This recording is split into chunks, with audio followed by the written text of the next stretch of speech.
मित्रों नमस्कार।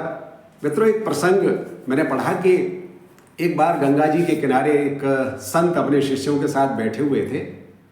उन्होंने देखा कि एक व्यक्ति आया और बहुत देर तक उसने गंगा स्नान का आनंद लिया, गंगा मल मल कर नहाया और गंगा स्नान करने के उपरांत वह गंगा जी के किनारे पर बैठकर भोजन करने लगा।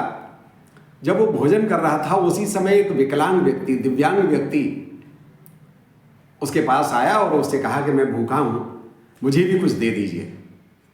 तो देने के बजाय उसे भला बुरा कहने लगा, बद्दी बद्दी गालियां देने लगा।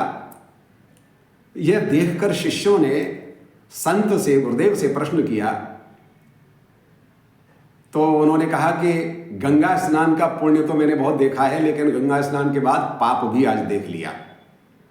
जिसके मन में करुणा नहीं है, दया नहीं है, वह तीर्थों का फल नहीं ले सकता है। इसलिए हमारे अंदर करुणा का स्रोत बहते रहना चाहिए। यही हमारी परीक्षा होती है। हमारे यहां गोस्वामी तुलसीदास जी ने एक दोहे में लिख दिया है, दया धर्म का मूल है, पाप मूल अभिमान। धर्म का जो मूल है, धर्म की जो जड़ है, आधार है, वो है दया, करुणा। दया धर्म का मूल है, पाप मूल अभिमान।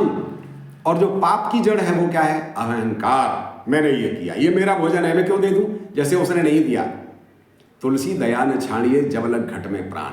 इसीलिए कहते हैं कि दया जब तक प्राण है हमें शरीर में, यानी आजीवन करुणा का व्यवहार हमें करना चाहिए। दया को नहीं छोड़ना चाहिए।